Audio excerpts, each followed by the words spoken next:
Hi everyone and welcome to this week's Monday Memo.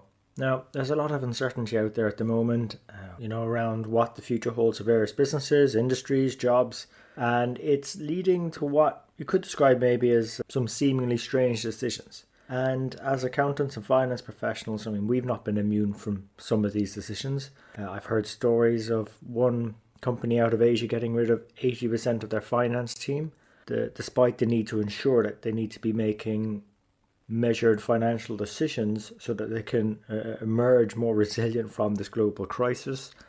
Out of America, the stock markets are booming overall. However, 2/3 of finance executives in a recent AICPA poll are pessimistic about their economy.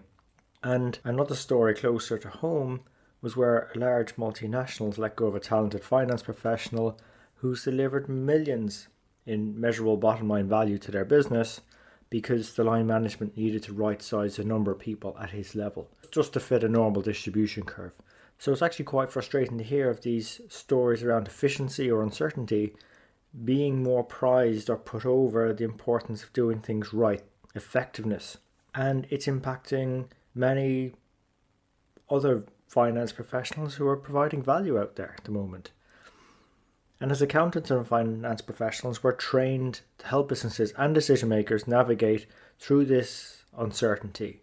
So again, finding it very difficult to reconcile these strange events where we're disinvesting in areas that are already adding value or where there's the potential to add more value. Particularly if you think about the sustainability agenda that's going to be so prominent over the coming decades and where we in finance can help. And we talked about that on last week's Monday Memo. And all of these strange decisions can be quite demoralising for those losing their jobs, as well as those of us who are left behind to pick up the pieces. But look, the inevitable thing is with economic cycles is there'll be low points, there'll be tough times, there'll be troughs, but we also know that there'll be peaks and upswings, and we have valuable skills as finance professionals to help businesses through these periods of uncertainty. So don't lose sight of continuing to do the right things that deliver valuable outcomes over efficiencies or doing things right. We'll definitely emerge more resilient. And for those of you who say, how do I know all of that? Well, look, having been made redundant myself 15 years ago, much earlier in my career, it was probably the best thing that ever happened to me. It gave me the kick up the backside or the courage to try out a career in private equity. I'd always wanted to try that. It was an extremely lucrative period of my life.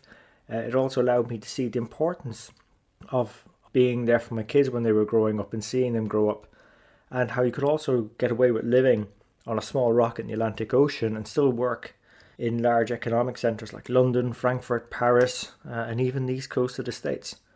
So it's a great opportunity to get to know what your ideal role in finance, as well as your life outside of finance, looks like. As an example of the person I've just mentioned who was recently let go, they're based in a low-cost country. With the prevalence of working from home now, that's been enforced across a lot of companies, I've encouraged them to now start applying for some US-based roles. As this person would probably work out about maybe 2/3 the cost or a third cheaper. And for global roles, being positioned where this person lives, time zone-wise, is another advantage to deal with the Asian markets as well as the American markets.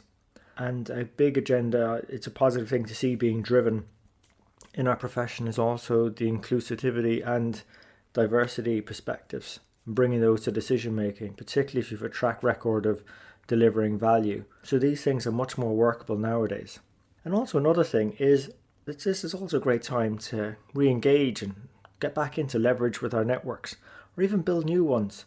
Help each other out. This is what Strength in the Numbers is all about. It's not just a nod to our skills in translating the numbers into actual insights and finding the value in there, as well as reduce uncertainty or improve controls or exploit emerging opportunities. It's also a play on the phrase strength in numbers, which is what we have as a finance community. I estimate there's at least 5 million qualified or people qualifying to become accountants or finance professionals out there.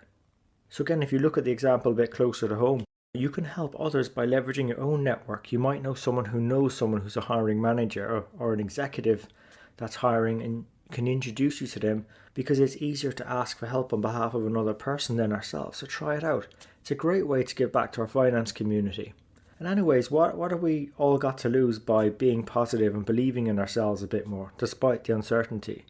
That's why I love the quote by Oprah Winfrey: doing the best at this moment puts you in the best place for the next moment. You just have to have the right reasons. Why is it worth doing that? What is it worth to you? What do you want out of it? What does that next best place look like? And knowing all these things will be the necessary fuel to help you do the best things over the coming months to get to that best place. And the great thing about it all is you can start today, right now. And that's why we bring guest mentors onto the Strength in the Numbers show to share with you their hard-won lessons, their stories, what's worked, what hasn't, what things that they might have wished they'd done differently, and what happened to them. So it takes some of the uncertainty out of you taking similar actions and finding out what works for you and what perhaps doesn't work for you, and you can also share that knowledge with other people in our profession. And by doing so, we keep building our strength in the numbers. So look, really appreciate you investing the time with the show today. So if you enjoyed it, we really appreciate when you recommend the show to colleagues and friends. You can subscribe on all the major platforms: iTunes, Stitcher, SoundCloud, YouTube, Spotify and Amazon Music. And until next time, take care of yourselves and let's keep on building our strength in the numbers.